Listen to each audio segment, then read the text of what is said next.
Salut la gang, j'espère que vous allez bien, c'est Jean-François, puis aujourd'hui pour la petite vite, je vais vous montrer Chainsaw Warrior, la version digitale. Chainsaw Warrior, c'est un board game solo qui est sorti en 1987, où est-ce que vous incarnez un guerrier qui doit s'infiltrer dans une grosse cabane où est-ce qu'il y a un paquet de zombies qui sont apparus. Donc vous avez 1 heure pour passer au travers de toute la bâtisse. Et de battre le Big Bad.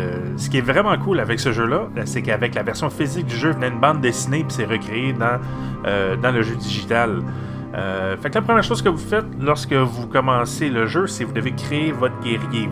Le jeu va vous faire rouler des dés pour votre endurance, vos points de vie, pour votre hand-to-hand combat, ainsi que pour votre vitesse, vos réflexes. Donc une fois que vous avez votre personnage, une fois que vous avez votre personnage, vous allez ensuite aller pour acheter vos items. Vous allez équiper votre héros. Donc moi, je vous conseille de prendre la chainsaw.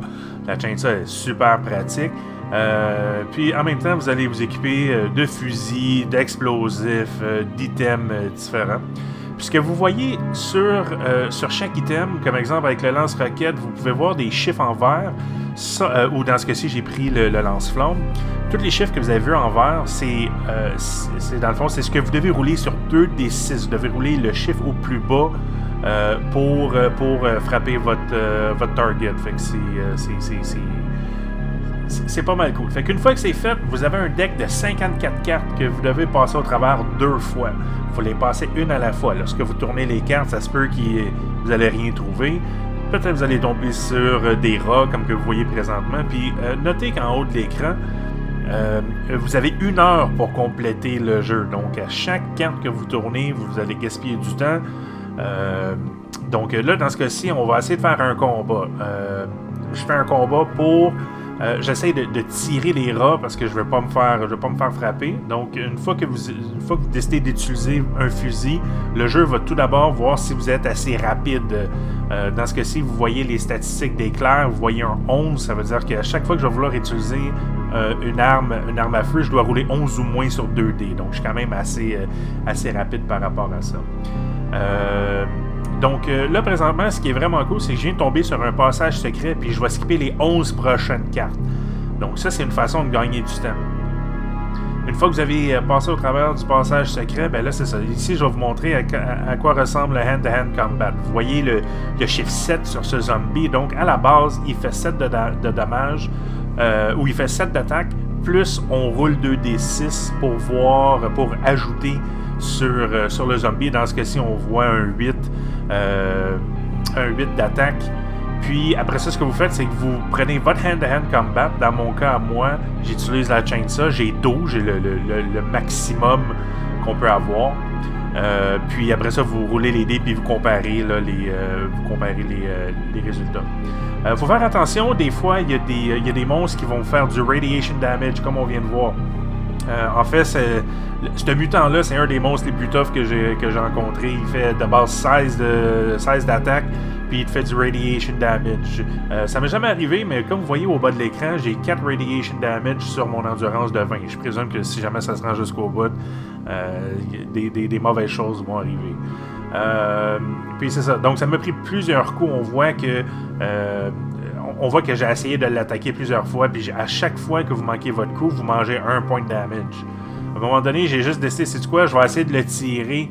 Je vais essayer de faire un lucky shot. Donc, si vous faites un lucky shot, c'est comme une attaque additionnelle. On roule un D6, puis selon le résultat, dans ce cas-ci, on voit que j'ai fait exploser mon gun. Fait que j'ai perdu mon assault rifle, j'ai été un petit peu fâché. Donc, je retourne à la bonne vieille chainsaw. Là, dans ce cas-ci, il me fait un total de 28 d'attaque.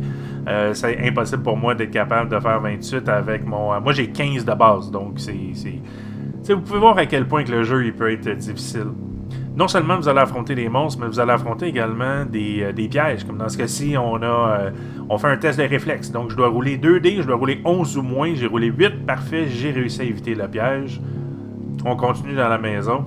Un autre genre de piège que vous pouvez avoir, certains pièges vont vous demander d'avoir certains items. Comme dans ce cas-ci, je pognais dans un filet, puis vu que j'avais pas nécessairement tous les items, ou dans ce cas-ci, j'utilise ma chainsaw, donc ça me permet de me tirer d'affaire. Donc, utilisez la chainsaw à chaque fois si vous pouvez.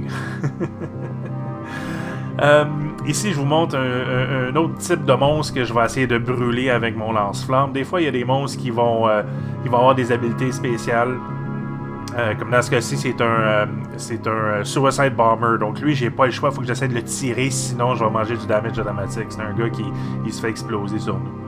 Donc on continue d'explorer les pièces. Comme je disais, des fois, il y a certaines pièces qui sont vides, donc ça c'est bien.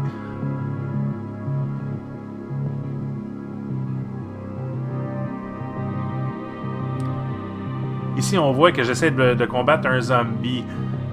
Encore une fois, le zombie, dans ce cas-ci, il fait 23 d'attaque, donc je dois rouler un 8 ou plus.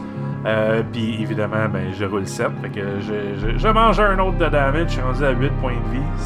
C'est quand même assez difficile. Sauf qu'à un moment donné, à la longue, on va finir par l'avoir. Donc là, il est rendu un total de 20. Je dois rouler 5 ou plus. Et voilà. C'est fait.